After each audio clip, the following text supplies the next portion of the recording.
하나님 말씀은 열왕기하 2장 1절에서 주부에는 18절까지 되어 있는데 22절까지 말씀을 우리가 같이 교독하도록 하겠습니다.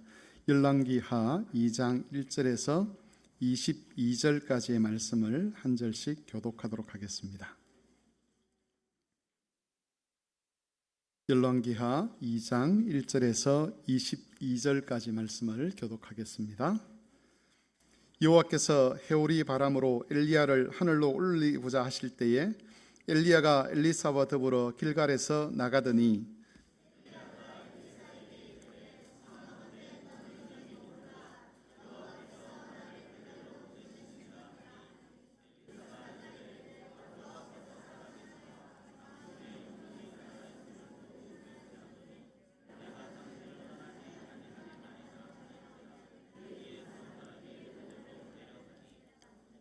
베델에 있는 선지자의 제자들이 엘리사에게로 나와 그에게 이르되 여호와께서 오늘 당신의 선생을 당신의 머리 위로 데려가실 줄을 아시나이까 하니 이르되 나도 또한 아노니 너희는 잠잠하라 하니라.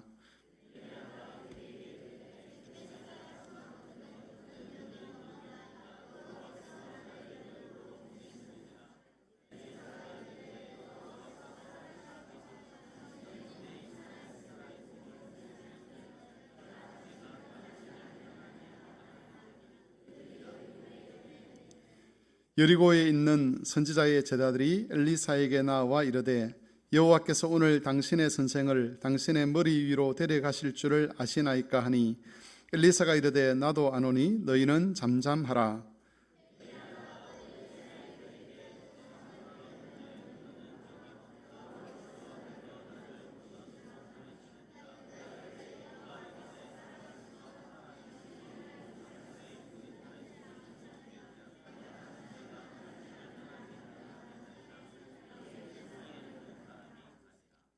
선지자의 제자 50명이 가서 멀리 서서 바라보매 그 두 사람이 요단가에 서 있더니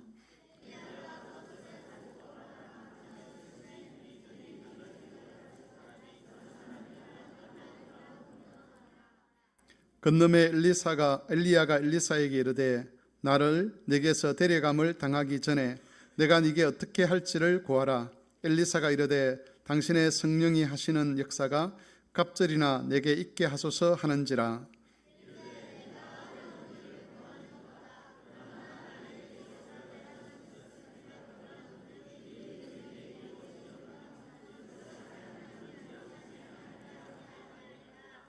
두 사람이 길을 가며 말하더니 불수레와 불말들이 두 사람을 갈라놓고 엘리야가 회오리 바람으로 하늘로 올라가더라.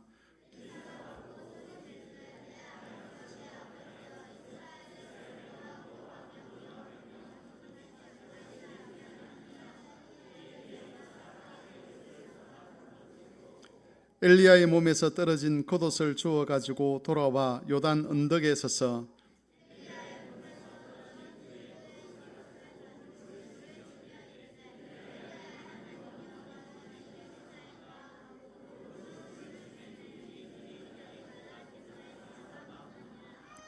맞은편 여리고에 있는 선지자의 제자들이 그를 보며 말하기를 엘리야의 성령이 하시는 역사가 엘리사 위에 머물렀다 하고 가서 그에게 나아가 땅에 엎드려 그에게 경배하고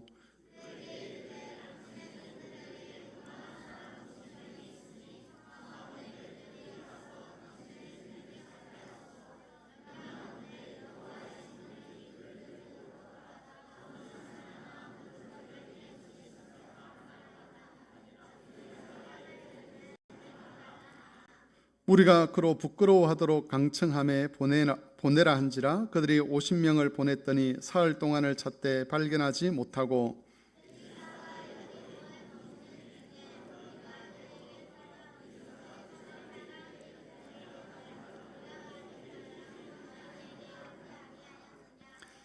그 성읍 사람들이 엘리사에게 말하되 우리 주인께서 보시는 바와 같이 이 성읍의 위치는 좋으나 물이 나쁨으로 토산에 익지 못하고 떨어지나이다.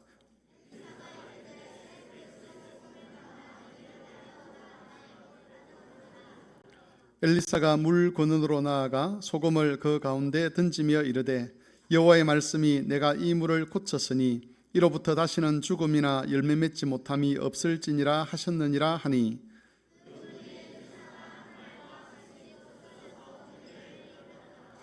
아멘. 찬송하겠습니다.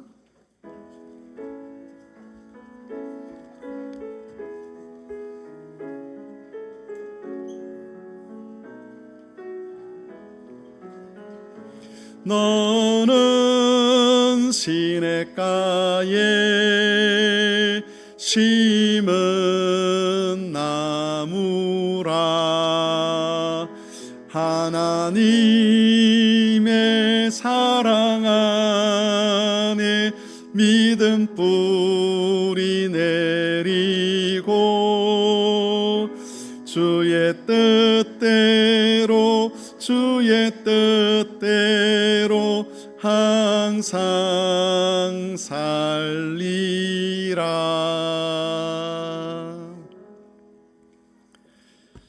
전에는 1절만 부르면 다 나갔는데 요즘 아이들이 좀 늘었습니다. 그래서 조금 지체가 됩니다.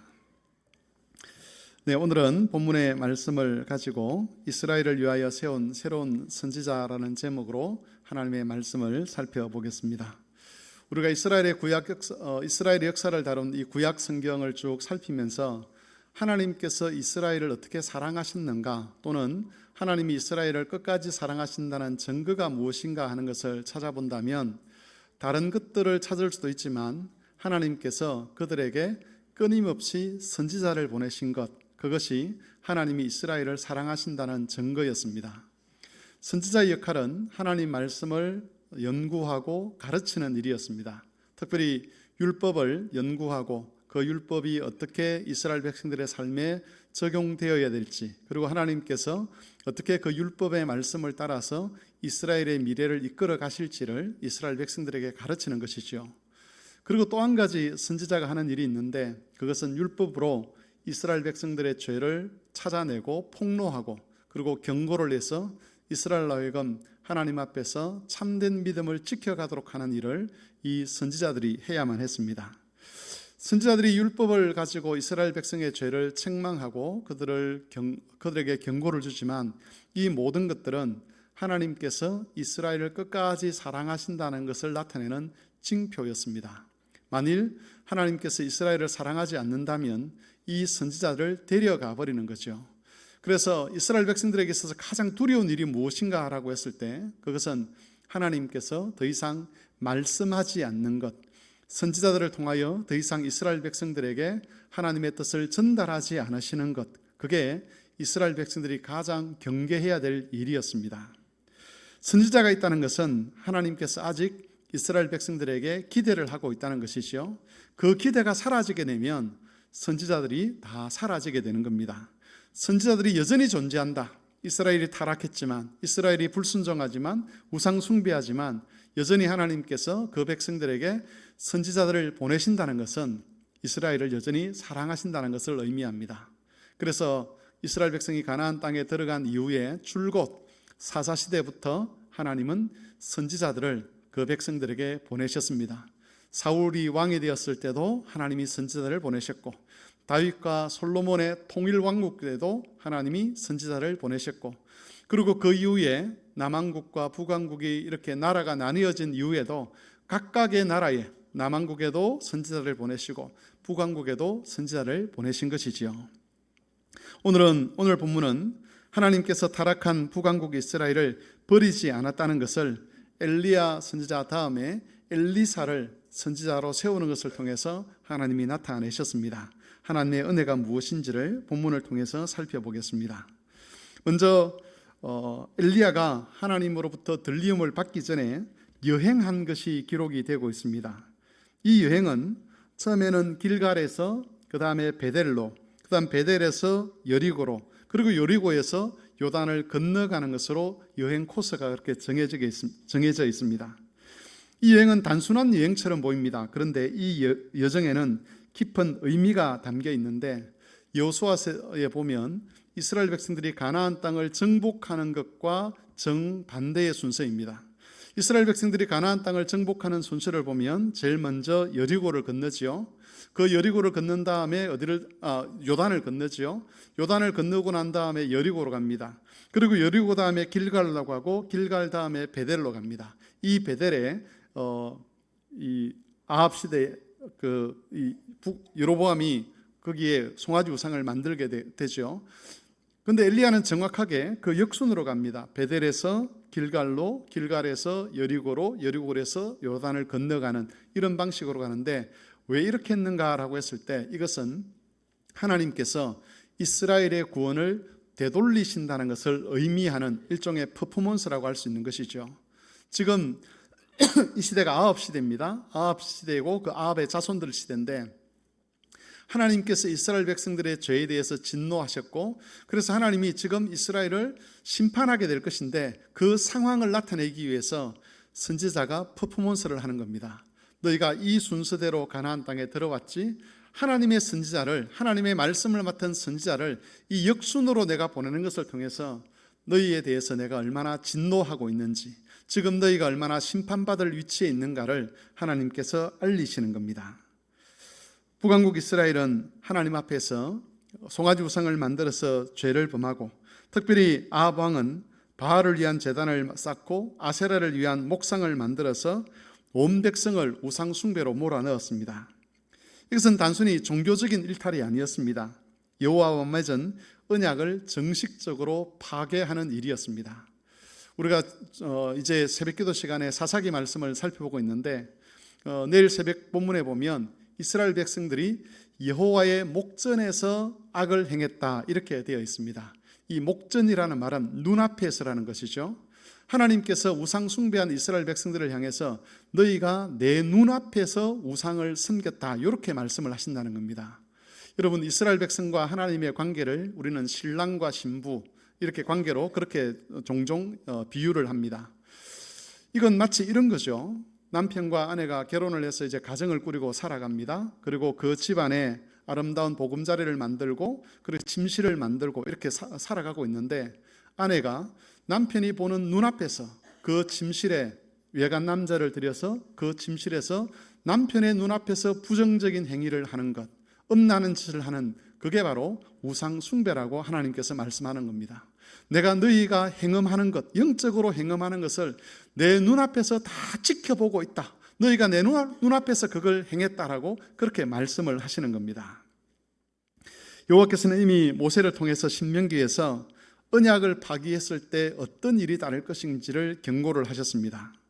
이스라엘이 여호와를 잊어버리고 다른 신을 섬기게 되면 가나안 민족들이 쫓겨난 것처럼 그들도 그 땅에서 쫓겨날 것을 하나님이 경고를 하셨는데 가나안 정복의 역순으로 이어진 이 엘리야의 여정을 통해서 하나님께서 그 경고를 마지막으로 다시 하는 겁니다. 내가 경고한 그것이 실제로 현실로 이루어질 것이다.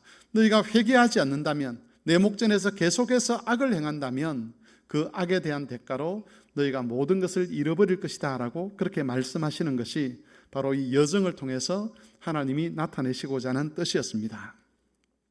여러분, 우리가 기억해야 될 것은 죄는 항상 그 대가를 반드시 치르도록 한다는 겁니다. 내가 다른 사람 몰래 죄를 지었다고 해서 그 죄가 묻혀지는 것이 아닙니다.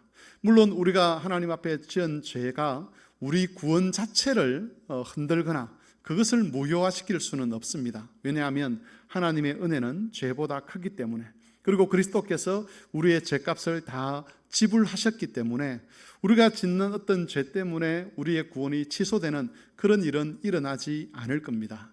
하지만 우리가 죄를 범했을 때 그 죄에 대한 값, 열매를 이 땅을 사는 동안은 우리가 먹어야 한다는 것이죠.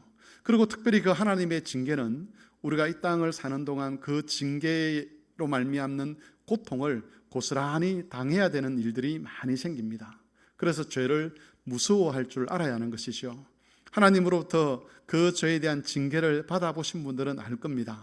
그 죄가 얼마나 우리를 고통과 또 파멸로 몰아넣는지, 회개를 한다고 하더라도 그 죄로 인한 그 결과들이 우리를 얼마나 우리의 삶을 힘들게 할지를 아마 알고 계실 겁니다. 그러므로 하나님께서 악이라고 한 것, 하나님께서 이건 죄라고 말씀하신 것, 이걸 행해서는 안 된다라고 하신 그런 것들은 우리 마음에서부터 그 죄를 멀리하고 그 죄를 이기기 위해서 애를 써야만 하는 겁니다. 이렇게 엘리야를 통해서 엘리야 여행을 통해서 이스라엘 백성이 죄 가운데 있다, 하나님의 심판 가운데 있다는 것을 알리신 하나님께서는 이제 엘리야를 하늘로 데려가고자 하십니다. 엘리야가 길갈에서 베델과 여리고를 거쳐 요단으로 이동할 때에 그를 끝까지 따랐던 사람이 한 사람이 있는데 바로 엘리사 선지자였습니다. 엘리사는 엘리야의 만류에도 불구하고 끝까지 그를 따라가게 되는데, 그때 엘리야가 엘리사에게 묻습니다. 네가 원하는 게 뭐냐? 뭘 원하기 때문에 이렇게 나를 쫓아다니느냐라고 물었는데, 그때 열왕기하 2장 9절에서 엘리사가 이렇게 대답을 합니다. 당신의 성령이 하시는 역사가 갑절이나 내게 있게 하소서. 줄이면 갑절의 은사를 달라는 것이죠. 흔히 우리나라 사람들은 이 갑절의 은사라는 것을 은사를 2배로 주십시오라고 그렇게 이해를 하는데, 성경에서 갑절이라고 하는 것은 이스라엘 백성들 중에서 맏아들에게 배정된 상속분을 가리키는 말입니다. 맏아들에게는 그 다음에 아이들이 얼마나 많든지 간에 딱 절반, 그 아버지의 상속분의 절반을 주게 되어 있습니다. 이걸 갑절의 유산이라 그렇게 이야기를 하는 거죠. 이 상속분은 어떤 의미가 있느냐 하면, 내 부모님의 그 유업을 잇는 자가 나다, 이 부모님의 유업권이 내게 있다, 이렇게 보는 거죠. 에스가 장자권을 위해서 장자권을 얻기 위해서 애를 쓰지 않습니까? 그 장자권 개념이 바로 이 갑절이란 말과 같은 의미를 가지고 있는 겁니다. 그러니까 지금 엘리야가 하는 요청의 의미는 뭐냐? 갑절의 은사를 달라, 이 말은 나를 당신의 정식 후계자로 세워주십시오, 이런 말입니다. 은사를 당신은 2개 가졌는데 저는 4개 가지게 해주십시오, 그런 것이 아니라 당신이 이스라엘을 위한 하나님의 정식 선지자였는데, 그 선지자의 당신이 떠난 이후에 내가 바로 당신의 그 직을 잇는 정식 후계자가 되도록 해 주십시오, 이런 의미죠. 교회로 치면 담임 목사가 은퇴할 때에 그 다음에 오는 사람이 그것을 이어가듯이 공적으로 인정해달라, 그런 의미입니다. 우리는 이런 질문을 해볼 수 있습니다. 왜 엘리야는 이런 요청을 했을까? 엘리사는 왜 이런 요청을 했을까? 엘리야의 그 직분을 탐을 낸 것인가? 아니면 다른 사람보다 우위에 서서 다른 사람을 지배하기 위한 것인가? 이런 질문을 해볼 수 있는데, 이 질문은, 이런 요청은 단순히 엘리사의 개인적인 명예나 능력에 대한 그런 바람이 아니었습니다. 엘리야는 이스라엘 백성들에게 있어서 마병과 병과 같은 존재였습니다. 엘리야가 떠나고 나면 북왕국 이스라엘의 우상 숭배와 맞서서 영적인 그 항파함에 맞서서 하나님 말씀을 전하고 그 땅을 회복시킬 만한 선지자가 없어지는 것이었습니다. 엘리야와 엘리사가 활동하던 그 시기에는 우리가 잘 아는 대로 북왕국에서 가장 영적으로 심각한 그런 상태였습니다. 아합은 이전의 모든 왕들보다 여호와 보시기에 악을 행했었고, 그 뒤를 이은 아시아도 아합의 길과 이세벨의 길을 그대로 따랐습니다. 이처럼 하나님의 진노 아래 놓인 북왕국 이스라엘 백성들에게 엘리야가 마병과 병과 같은 그런 존재였는데, 그가 떠나버린다면 이스라엘의 영적 상황은 더 어두워질 수밖에 없는 것이지요. 엘리사는 하나님 백성이 목자 없는 양같이 버려지는 것을 두려워했습니다. 그래서 이스라엘의 등불과 같았던 그 엘리야의 뒤를 이어서, 하나님, 나를 이스라엘의 등불로 사용해 주십시오. 내 선생님이신 이 엘리야가 했던 그 사역을 내가 그대로 감당해서 이스라엘 백성들에게 하나님 말씀을 전하고 그들을 하나님께로 돌이키는 일을 하려고 하니 하나님, 나를 세워주십시오라고 그렇게 지금 요청하고 있는 겁니다. 여러분, 우리가 엘리야의 일생을 쭉 보면서 깨닫게 되는 것은 그가 참 고달픈 삶을 살았다, 이것을 알 수가 있습니다. 구약시대 이스라엘 백성들, 특별히 북왕국에 있는 선지자들은 정말 하나님 말씀 때문에 고달픈 삶을 살았습니다. 엘리사가 엘리야를 이어서 내가 이스라엘을 위한 선지자가 되겠다고 할 때, 그것은 어떤 권력을 탐하거나 편안한 삶을 탐하는 것이 아니었습니다. 그것은 고난을 자초하는 일이었습니다.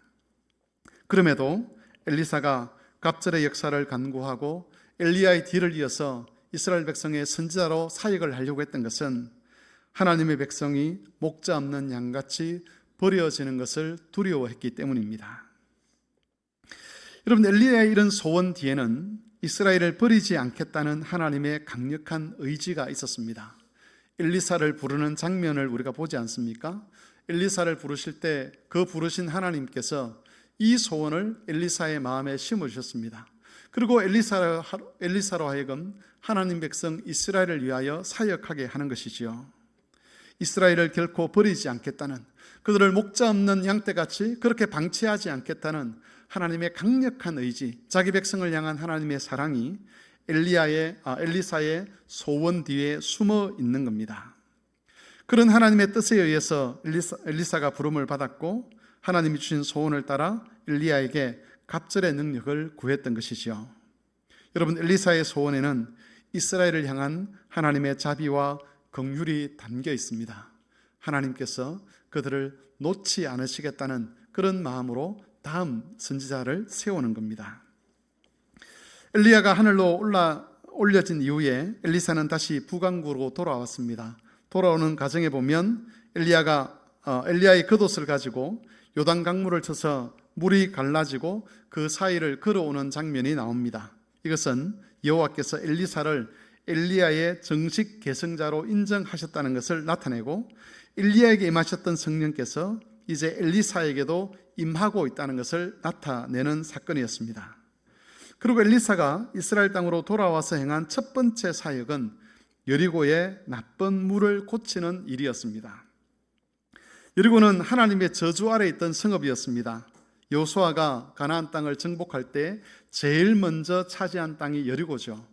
우리가 잘 알듯이 여리고를 무너뜨리기 위해서 이스라엘 백성들이 하루에 한 바퀴씩 여리고성을 주위를 돌았습니다.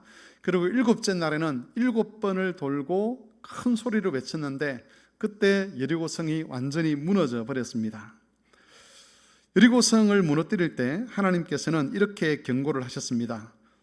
여리고성에 있는 모든 것은 하나님께 바친 것이 되었으니 누구든지 그 바친 것을 취한 자는 그 사람도 바친 것이 될 것이다. 이렇게 경고를 하셨습니다. 전에도 몇 번 설교를 했지만 이 히브리어로 하면 헤렘이라는 말입니다. 바쳤다는 말은 헤렘이라는 것인데 두 가지 의미로 하나님께 바쳐집니다. 하나는 거룩하게 구별되어서 바쳐지는 것을 헤렘이라고 이야기합니다. 예를 들면 성전의 물건들, 기물들 이런 것들은 하나님께서 거룩하게 구별하셔서 받으시는 겁니다. 근데 또 한 가지 방법으로 하나님 받으시는데 더 이상 세상에 두면 안 되기 때문에 하나님께서 완전히 그 죄가 너무 간영했기 때문에 하나님의 진노를 쏟아부어서 더 이상 두지 않겠다라는 그런 의미로 헤렘으로 선언하고 그것을 이 땅에서 가져가 버리시는 그것을 두고도 헤렘이라고 그렇게 이야기하는 것이죠. 여리고성은 하나님께서 후자의 의미로 헤렘으로 선언하셨습니다. 더러운 것이다, 추한 것이다, 악한 것이다. 누구든지 여리고성에 있는 이것을 가지려고 하는 사람은 그 악한 것을 원했기 때문에 그 사람 역시 헤렘으로 취급되어서 하나님으로부터 파멸을 당할 것이라고 경고를 하셨는데 아간이라는 사람이 그 경고를 무시하고 여리고성의 물건을 취했다가 나중에 심판을 받는 그런 일이 나옵니다.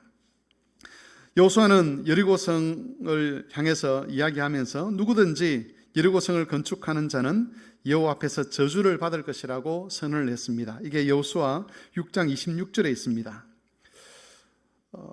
아합 시대 전까지는 이스라엘 백성들이 여리고에 대한 하나님의 그 저주의 선언을 듣고서 두려워했고 그래서 여리고를 다시 건설하지 못했습니다. 여호수아가 이 여리고 성문을 건축하려고 할 때에 큰아들이 죽을 것이고 그리고 성문을 달려고 할 때 막내 아들이 죽을 것이다 그렇게 저주를 했는데 그 하나님의 저주를 두려워했기 때문에 감히 여리고성을 다시 건축할 그런 의지를 가지지 못했다는 것이지요.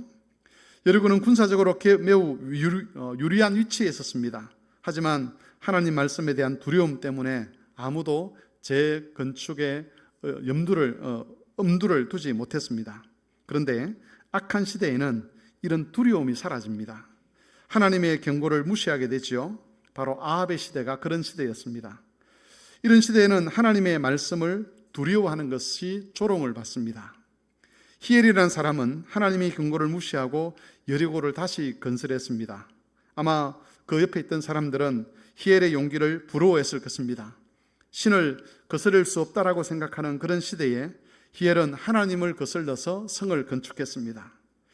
하지만 용기가 있다고 해서 또 하나님을 두려워하지 않는다고 해서 재앙이 피해가는 것은 아니지요.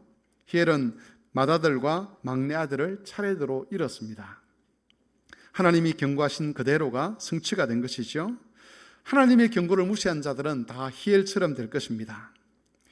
여리고가 건축이 되었습니다. 그러나 그 성에 내려진 하나님의 저주는 사라지지를 않았습니다. 그것을 나타내는 표시가 바로 썬물이었습니다. 여리고가 건축되었는데 그 여리고 성을 두르고 있는 물 자체가, 그들이 마시는 물 자체가 나쁜 물이었기 때문에 토지 소산의 열매를 맺지 못하고 사람들이 마시면 쓴물이 되고, 그래서 제대로 식수로 활용할 수 없는 그런 상태였다는 것이죠. 하나님은 여리고의 물을 쓰게 하시는 것을 통해서 그들의 행위가 악한 것이고 그들이 여호와의 진노 아래 있다는 것을 알리셨습니다. 특별히 그것을 통해서 이스라엘 전체가, 악을 행한 이스라엘 전체가 하나님의 진노 아래 있다는 것을 알리시는 것이죠. 이것을 고친 사람이 바로 엘리사입니다. 엘리사는 그 물 근원에 소금을 던지면서 선언을 했습니다. 열왕기하 2장 21절에 있습니다. 여호와의 말씀이 내가 이 물을 고쳤으니 이로부터 다시는 죽음이나 열매 맺지 못함이 없을지니라 하셨느니라. 여호와께서 엘리사를 통해서 그 땅에 내려진 저주를 거두시고 여리고를 회복시키시겠다라고 말씀하신 것이죠. 그러나 이것은 여리고만을 향한 하나님 말씀이 아니었습니다. 여리고의 그 저주받은 상황은 하나님 말씀에 불순종하는 이스라엘 백성 전체의 상황을 대표적으로 나타내는 것이기 때문에 여리고를 고친다는 것은 이스라엘 전체를 고치시겠다는 하나님의 뜻이라고 볼 수가 있는 겁니다. 이것은 북왕국 이스라엘을 향한 하나님의 심판이 영원히 계속되지 않을 것을 나타내는 행위였습니다. 바알과 아세라를 섬기기를 고집하는 사람들은 하나님의 심판을 피할 수 없을 것입니다. 그러나 엘리사가 증언하는 여호와의 말씀을 듣고 죄에서 돌이키는 사람은 하나님의 고치심을 받고 구원을 얻게 될 것을 알려주시는 겁니다. 성도 여러분, 이스라엘은 타락했지만 그들을 향한 하나님의 구원 역사는 엘리사를 통해서 계속 이어지고 있었습니다. 하나님께서는 죄로 인해 저주 아래 놓인 그 자들을 고치시고 회복시키기를 원하셨습니다. 그들의 삶을 새롭게 하여서 고통 중에 있는 그들이 하나님으로 말미암는 평강을 누리기를 원하신 것입니다. 그 고치심의 능력은 엘리사를 통해서 예표가 되었습니다. 그리고 끝내는 예수 그리스도 안에서 완전히 성취가 되었습니다. 우리는 엘리사를 이스라엘의 선지자로 세우시는 이 하나님의 모든 사역들을 보면서 자기 백성을 향한 하나님의 사랑이 얼마나 집요한가 하는 것을 알 수가 있습니다.